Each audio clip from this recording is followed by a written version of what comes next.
Okay, I started. What is your name and your age? My name is Donna, and my age is 56. Okay. What would you list yourself in the categories of race, gender, and class? Race is white, gender is female, and class is a mother. What is your socioeconomic class? My social economic class. Socioeconomic. I guess white. Do you need to start over? No, income just level. don't talk, Stephen. What, as in upper, lower, middle, poor? Oh, middle class. Okay.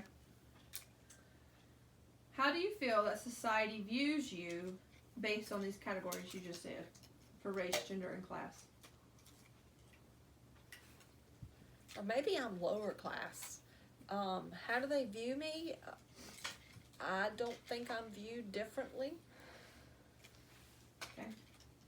Except I don't drive a sports car. Okay. Childhood experiences. How was your life growing up? Good. So, my brother sometimes was mean to me, Where but I was had a good life. How was it a good life? I lived on a farm. My grandparents lived across from me, and we rode motorcycles, and we played, and we gardened, and we worked hard. We grew up working in the house and in the garden and in the tobacco fields. Went to church. Who did you live with? I know you said your siblings, but who was in your household? My house was my mom and dad, and then I was the oldest of 4 children. My brother was a year younger than me, and that's the one sometimes we would butt heads. And Robbie was like 8 years younger, and Kathy was 10 years younger, and she was the baby. What was it? And then I have 2 half siblings, but I did not grow up with them in my home. Okay. And my dad was there half the year. What was your home? What is your hometown? Roxborough, North Carolina. How far did you live from town? 15, 16 miles. And back in those days, we were told we could only go to the grocery store every 2 weeks, or go to town every 2 weeks. And every 2 weeks we had to get what we needed, and besides that, we did without. Okay. Have you identified as the same race, gender, and class categories your whole childhood? Yes. So you've been a white female in lower middle class? Yeah, lower middle, yes. Okay. How was your elementary school for you? I attended 3 different elementary schools. I had very severe asthma, so my first year, I barely remember it. I was sick a lot. My second year, I only went like 10 days, and then I ended up sick and in the hospital. And then I went back again and ended up back in the hospital. And then Mom tried to homeschool me. That didn't work well. So then I had to go back in and repeat the 2nd grade. And I went from 2nd grade to 6th grade in the same school. And yes, it was hard because usually I missed about half of the year.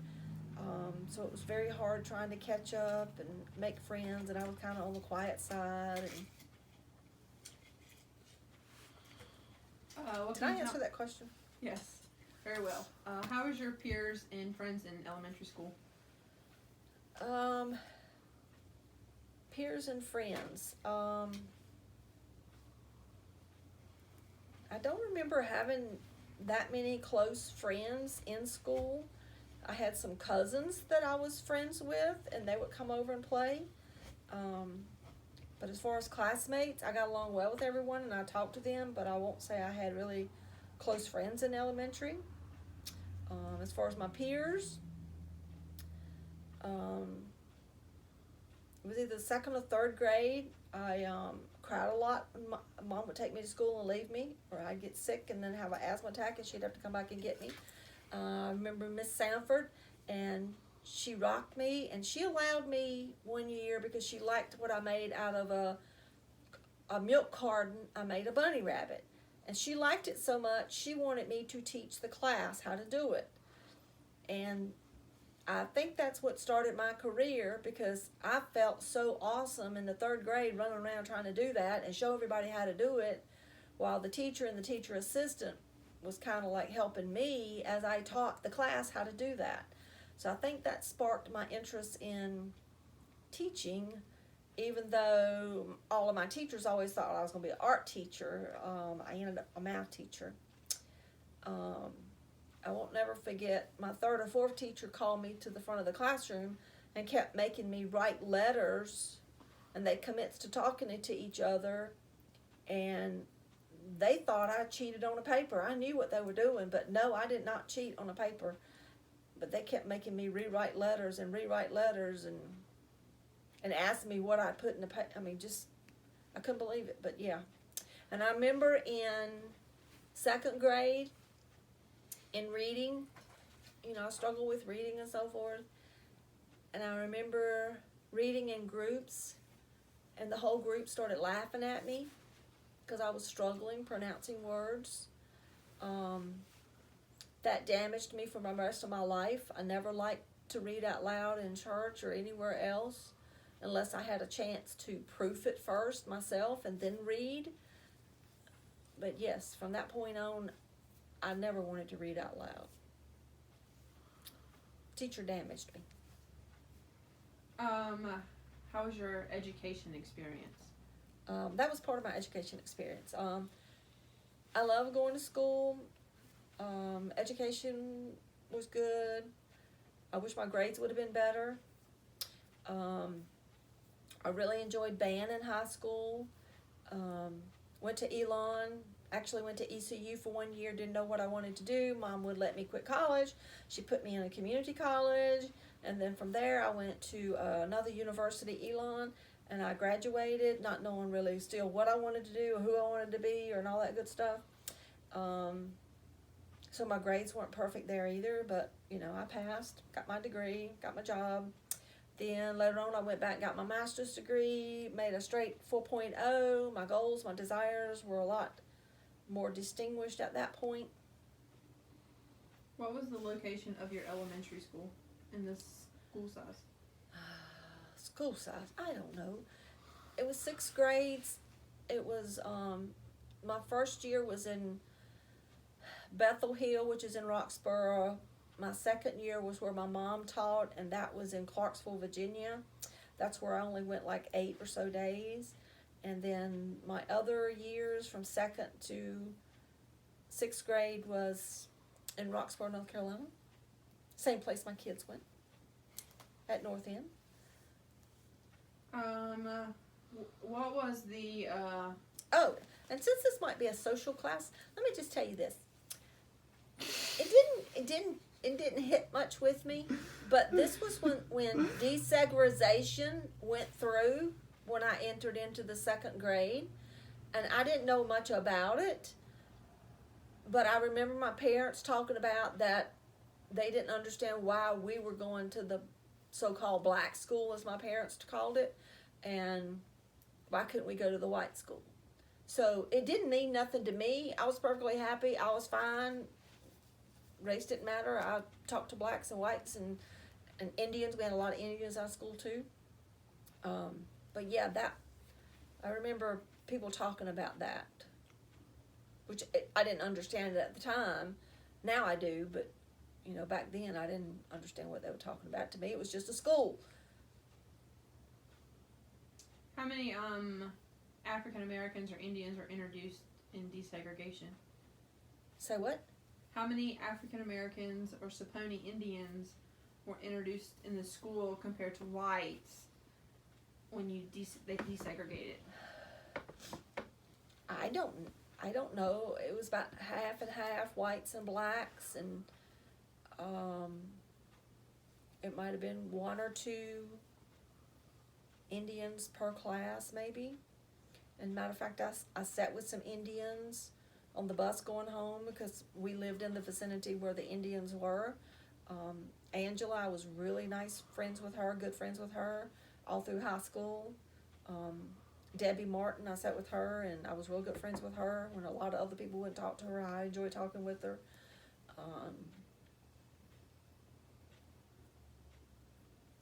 Thank you. How do you think elementary school is now compared to what you went through, based in areas of gender, race, and class? Gee, too bad I can't talk about discipline. There's an open-ended question at the end. So Or you can talk about whatever you want, but it's an open-ended question at the end.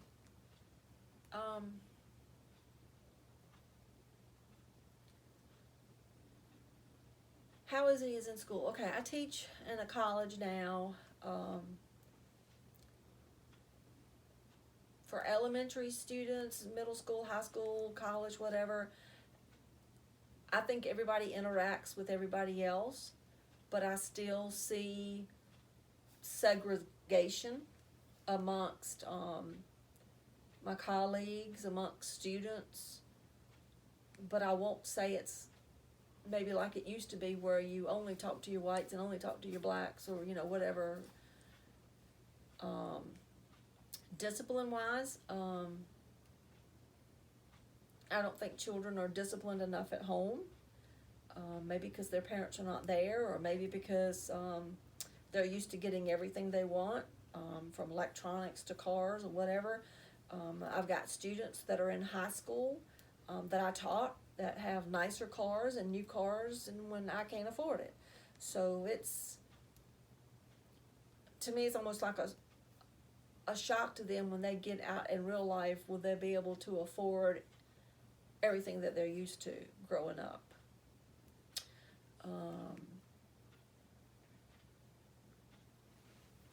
I think that when you come from a lower economic status, no matter what your race is, I think students struggle more and they have a harder time with that, because of their home life and what they are exposed to. I taught college classes at Bartlett Yancey High School in Yanceyville, and they may have been probably 75% of my class was black versus white. And even teaching college students over there versus Person County college students, I see a difference in the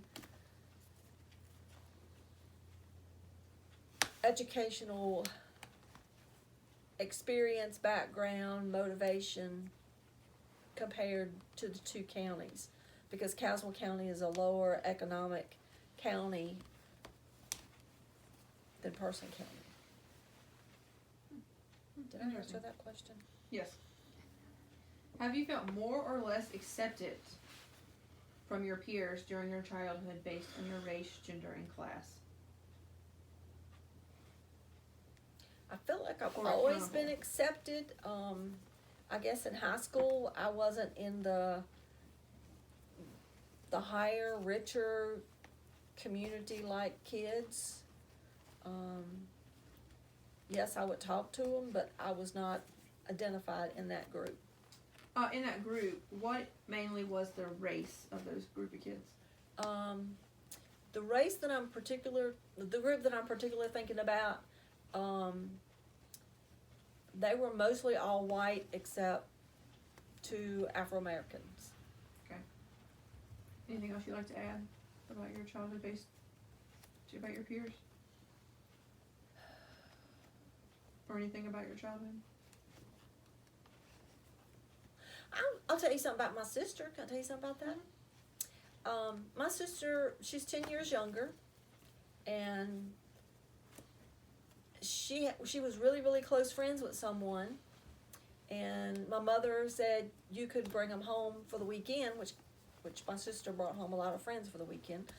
But she did, and it happened to be an Afro-American little girl. And Mom was surprised because she didn't know that. I guess she had never asked or whatever. Mom was very accepting, but I'm not sure how my dad would have felt about it. But yeah, they stayed friends all through high school and so forth, and she came over again. But I just remember like really shocked, you know, she didn't know that. Mm-hmm. That's cool. Okay, adulthood experiences. Do you believe that intersexuality of your identity, which is your race, gender, and class, has taught you valuable lessons, or that something you do not or never thought about?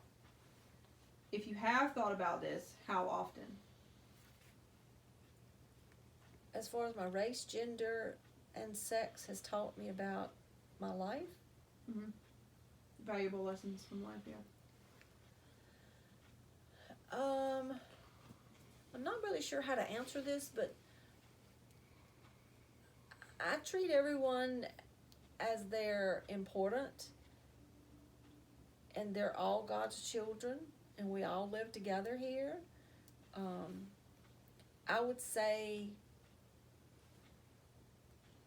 how do you say it? Personal characteristics kind of stand out more as dislikes to me than like a race.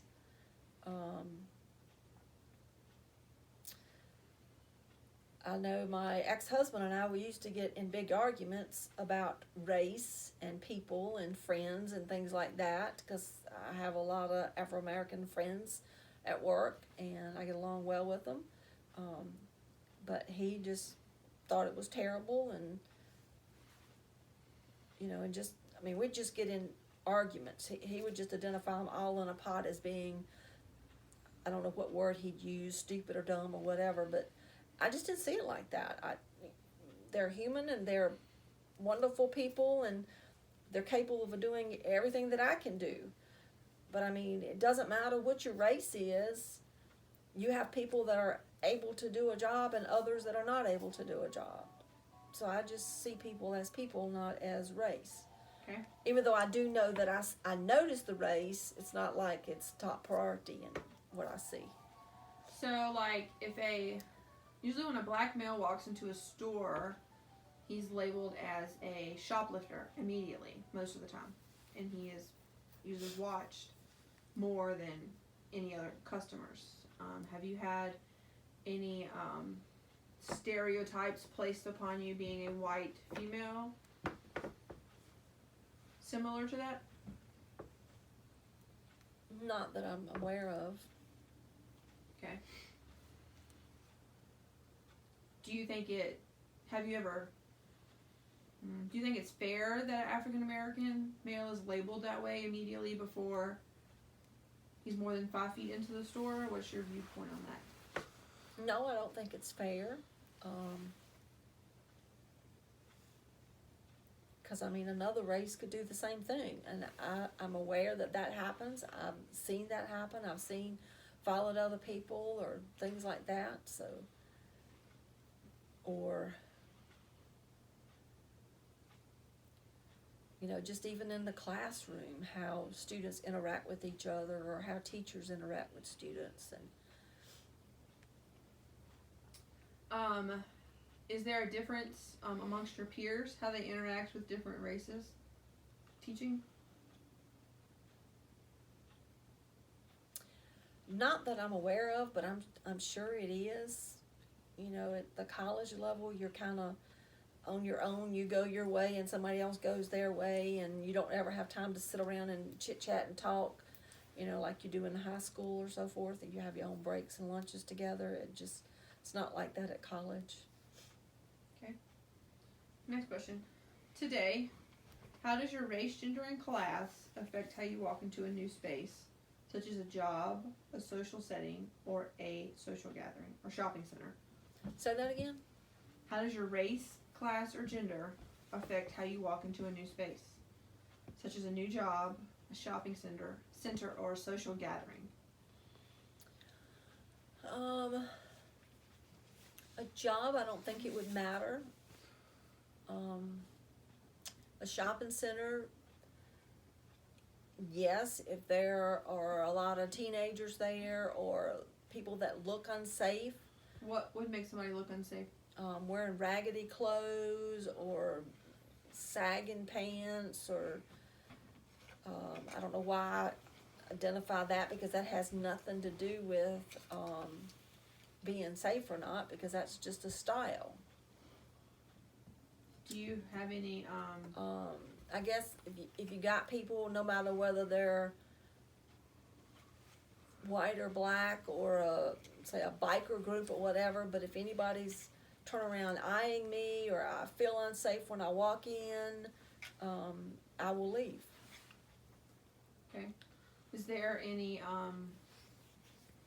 gender similarities that you find amongst people you label as unsafe? Say that again? What is the gender of the people you label as unsafe? Walking into a shopping center. Usually males. And I know, listening to the Charlotte news and so forth, you can be walking in groups and females can approach you and rob you, or even a couple, a female and male, walk up and rob you just as easy as if it was 2 or 3 guys walking up together. So yes, I've got a stereotype of men being more scarier than women. Do you have that for race?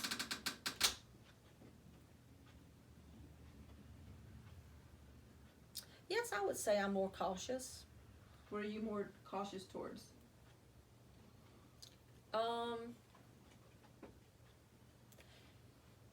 If it's a whole group of guys, especially a younger generation,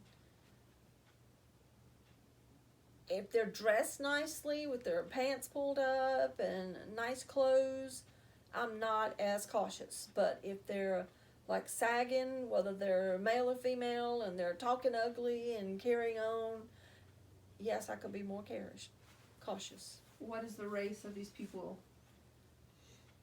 It could be either one, but I will say that it could be more blacks. Yes. What would be the other one? Because you said either one. If you have some guys that are talking ugly and their pants are sagging and they don't look nice and dressed sloppy looking. So you said between the two and blacks. So what would be the other one besides just blacks that you would be cautious of? Of whites? Is that Okay. what you're saying? Oh, that's what I'm asking. Yes, because there's like Hispanics or Asians, yeah. yes, other. in this group. Hispanics might be, but usually no. Because I don't understand what they're saying. Okay. How do you feel that your race, gender, or class affect you on your daily interactions? My race, class,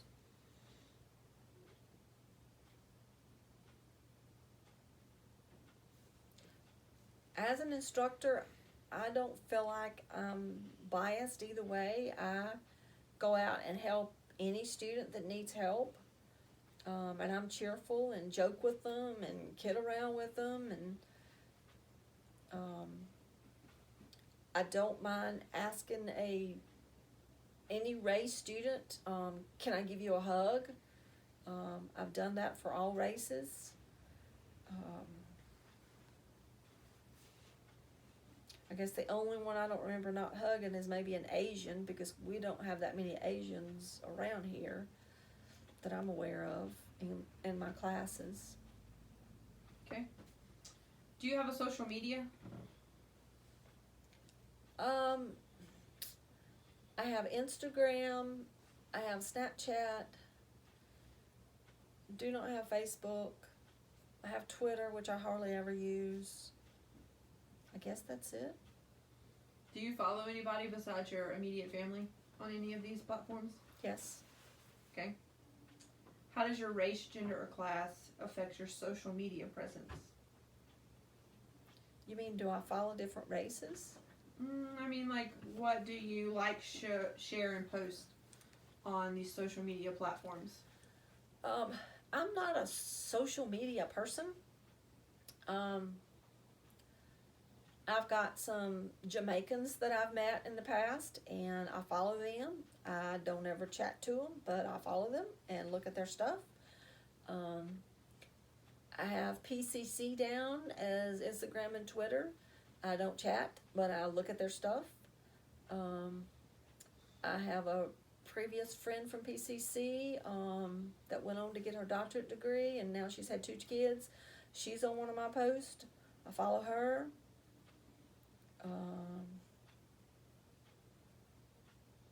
As far as Snapchat, it's just family. Have you ever unfriended or blocked someone on social media based on their race, gender, or class, personally or viewpoints? That was this one person, I believe it was an Instagram that I followed because he had some good diet advice and so forth. He happened to be an Afro-American, so, like I said, that didn't faze me. What was his gender? Gender was a male. Okay. So I followed him, but then it got more into bodybuilding and posing pictures of himself, and not really so much of what I ate, because in the beginning he was showing pictures of what he ate and recipes and things like that, and then he got to where he didn't do that, so I dropped him off of that. But that's the only one, because I don't have that many. Okay. That's what I thought. I was expecting to actually skip that question with you, but yes. Yeah, I've got a couple of friends that we've met in Jamaica that I follow. You follow them on Twitter or Instagram? Or Snap? Instagram, because I rarely do a Twitter.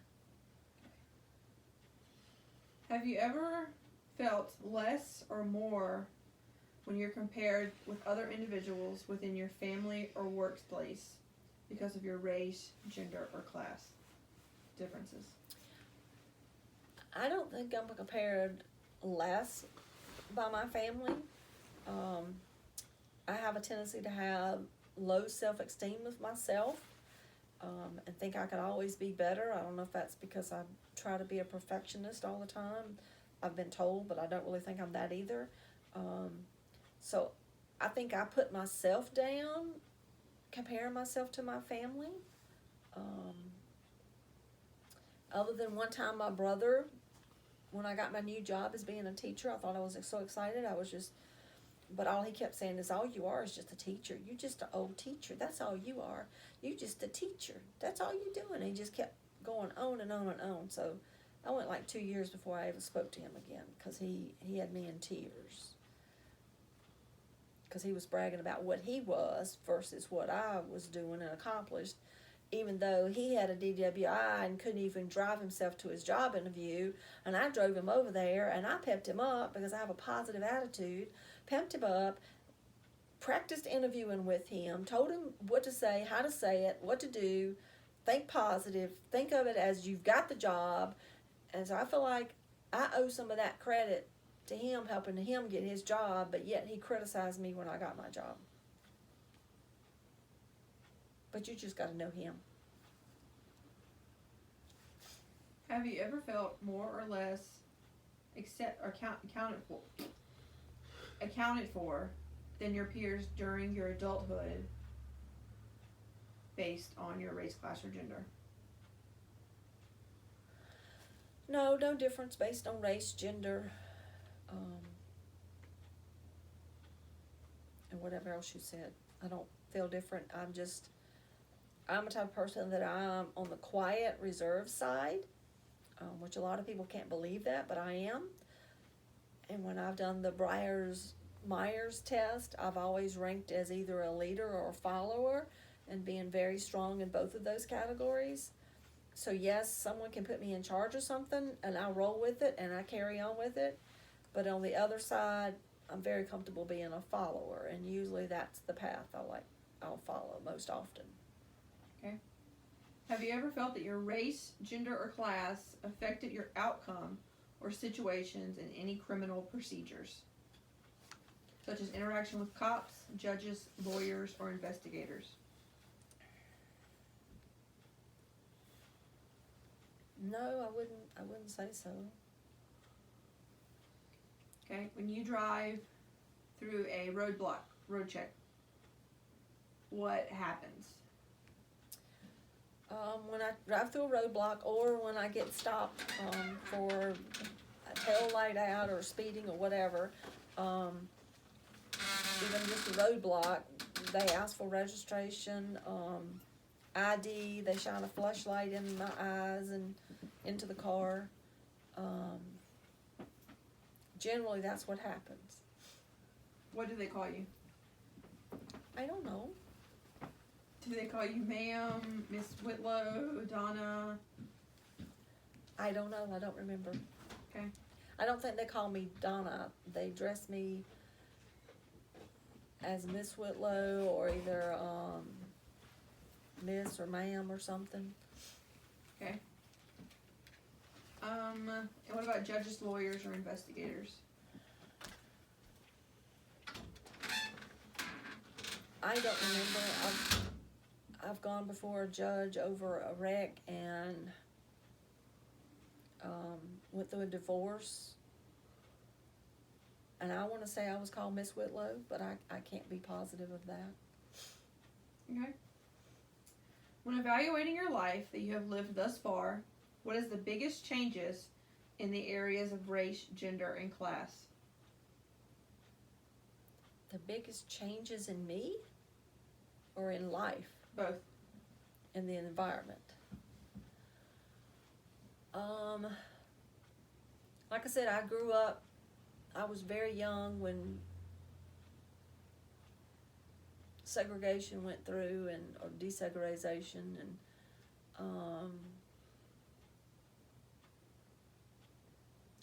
so I remember that and people talking about it, but like I said, I was so young.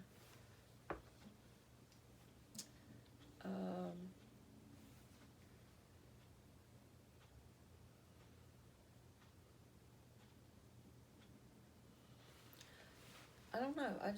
I guess thinking about the high school and so forth, maybe many years ago, 30 years ago when I was teaching, you would have mostly, certain races sitting together.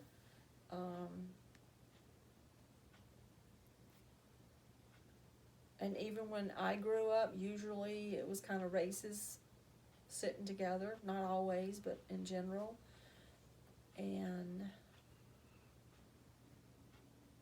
now when I walk through, like, the college's cafeteria area, it's kind of intermingled and mixed. But I still see, well, not always. I don't know. I guess over the years I've seen more mixing and intermingling. Churches used to be all white, and now they're mixed congregations. You have some of the older generation people that will make comments about a person of a different race coming to church, or things like that. And the way I look at it is we're all God's children, and I'm happy that they're coming to church and learning about God.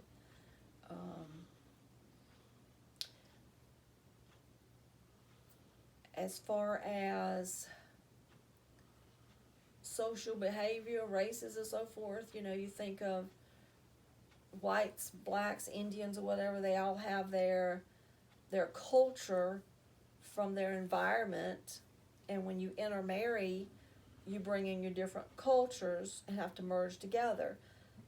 But that could still be true with whites marrying whites. For instance, when we got married, one of us used boxes for Christmas trees and the other one used stockings, and we had to come up with their intermingle as to which one was which, or different things of how we do things. So it's not necessarily totally the race, but it could be just how you grew up in your family. Anything else you'd like to add? Does that answer Yes, your question? I think it does. I guess the only other thing is that I still believe biblically that I won't go there. Race, gender. I guess that's it. All right. Thank you, Mama.